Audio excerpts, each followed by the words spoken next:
జనం కోసం జగన్ ఎత్తిన జెండా వైఎస్ఆర్, జనం కోరిన జగన్ ఇచ్చిన ఎజెండా వైఎస్ఆర్. కదలిరా కలసిరా ఉరికిరా, కదలిరా కలసిరా ఉరికిరా, అగ్నిగంగా తరంగాలుగా పొంగిరా ఉప్పొంగిరా. నింగి మబ్బుకు పురుడు పోసిన ఉరుము వైరా, మెరుపు వైరా, దగా పడ్డ పేద బిడ్డ ఎత్తరా గొంతెత్తరా, గాయపడ్డా అందరూ కలిసి ఏకంగా పోయారు.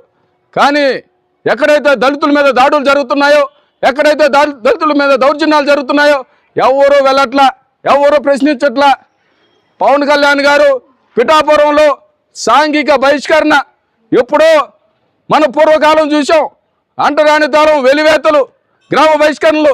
ఈరోజు ఈ ప్రభుత్వం వచ్చిన నాటి నుంచి దళిత వాడలో దళితుల మీద సాంఘిక బహిష్కరణలు, వెలివేతలు జరుగుతున్నాయి. కానీ ఎక్కడ ప్రశ్నించేవారు లేరు, వారి గురించి ఆలోచన చేసేవారు కూడా లేరు.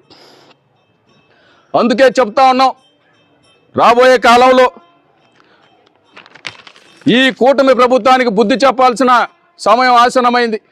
మీ యొక్క అభిప్రాయాన్ని ఈ 1,000,000 సంతకాల సేకరణలో, ఎందుకు ఈ 1,000,000 సంతకాల సేకరణ అని చెప్తున్నామంటే ప్రజా అభిప్రాయ సేకరణ. ఇది ప్రజల్లో పట్టుమని 1.5 సంవత్సరం కాలంలోనే ఎంత వ్యతిరేకత వచ్చిందంటే, ప్రజా వ్యతిరేక విధానాలను అవలంబిస్తున్న ఈ కూటమి ప్రభుత్వానికి బుద్ధి చెప్పాలంటే నిజంగా జగన్మోహన్ రెడ్డి గారు ప్రజల పక్షాన నిలబడి పోరాటం చేస్తున్నారు.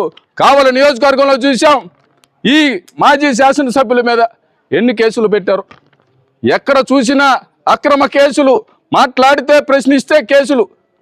ఇటువంటి ఒక పరిపాలనని తరిమి కొట్టేందుకు, వీరికి బుద్ధి చెప్పేందుకు మనమంతా కూడా సమాయత్తం అవ్వాల్సిన సమయం ఆసన్నమైంది.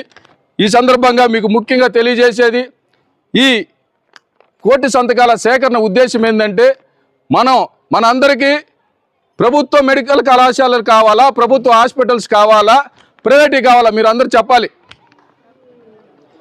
గవర్నమెంటు మెడికల్ కాలేజీలు కావాలా, ప్రైవేట్ మెడికల్ కాలేజీలు కావాలా? కోట్ల రూపాయలు ఖర్చు పెట్టి మన బిడ్డలను చదివించుకుందామా? ఉచితంగా మన బిడ్డలను డాక్టర్లు చేసుకుందామా? ఉచితంగా కార్పొరేట్ వైద్యాన్ని అందించుకుందామా? డబ్బులు పెట్టుకొని మీ అభిప్రాయం చెప్పాలి. ఇది కేవలం ఒక రచ్చబండ కార్యక్రమం. మీ అభిప్రాయం చెప్పబోతే మేము చెప్పేది వినేదానికి కోసం కాదు, మీ అభిప్రాయాన్ని సేకరించే దానికోసం ఇక్కడికి వచ్చాం. మీ అభిప్రాయాన్ని ఈ కాగితం రూపంలో, మీ సంతకాల రూపంలో ఈ ప్రభుత్వానికి తెలియజేసేందుకు, గవర్నర్కి ఇది అందించేందుకు మన రాష్ట్ర వైఎస్ఆర్ కాంగ్రెస్ పార్టీ అధ్యక్షులు, మాజీ ముఖ్యమంత్రి వర్యులు ఈ కార్యక్రమాన్ని రూపొందించారు.